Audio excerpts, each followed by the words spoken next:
I won $10 million in the lottery. The next thing I knew, my best friend was sobbing, telling me she'd been reborn. Oh, thank God, Jenna. We have to use this money to stockpile supplies. In 1 month, the zombie apocalypse is going to hit. Last time we didn't have anything, and the zombies got us. We can't let that happen again. My best friend Maya helped me build a safe house in a desolate area far from the city. She even coordinated a fleet of trucks to deliver tons of rice, flour, and oil. The 10 million was gone in a flash, but we had enough supplies to last us for decades. I squeezed her hand, overwhelmed with gratitude. But then, she burst out laughing. Ha ha ha ha ha! I was just kidding. Rebirth? Zombies? Do you think this is some kind of novel? I can't believe you actually fell for it. You are so stupid. I swallowed the words I was about to say, the ones that would have begged her to stay. Her rebirth might have been a lie, but mine was real. And the zombie apocalypse was really coming. Maya was still laughing, slapping her thighs and doubling over. Seeing me standing there in stunned silence, she patted my shoulder condescendingly. Hey, it's just $10 million.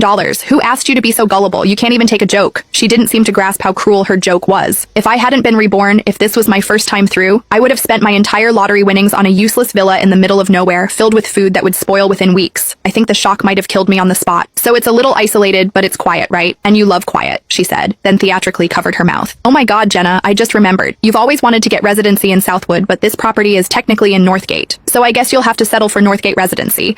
But hey, it's close enough to Southwood, right? You're not going to be petty and get mad at me over that, are you? She looked at me with wide, innocent eyes. Northgate was a stagnant, underdeveloped district, while Southwood was the city's crown jewel, with the best schools and hospitals. I'd always dreamed of settling there, for my aging parents, and for the family I hope to have one day. In my past life, I never could afford a place in Southwood, not even when the apocalypse hit. I ended up renting with Maya the whole time. No, I said. Residency wouldn't matter much after the world ended. I was just having a hard time believing it. In my previous life, I hadn't won the lottery. When the apocalypse came, we had no food, and I never developed any powers. Life for two ordinary women was brutal, but we never gave up on each other. We stuck together, searching for supplies, looking for a safe zone. Then we ran into a group of heavily armed men. I remember Maya crying, just like she had today. You have to hide, she had told me. Don't come out, no matter what. It's the apocalypse now. Women without powers are just toys for men. I'll lead them away. If I survive, I'll come back for you. I never saw her again. I assumed she had died for me. I carried that debt with me. So the moment I was reborn, I rushed to the lottery vendor. I bought a ticket with the winning numbers I'd overheard in my past life, and the first person I told was her. I remember the stiff way she'd said, "Congratulations." At the time, I thought she was just stunned with happiness. Maya, why would you lie to me? I had to ask. With $10 million,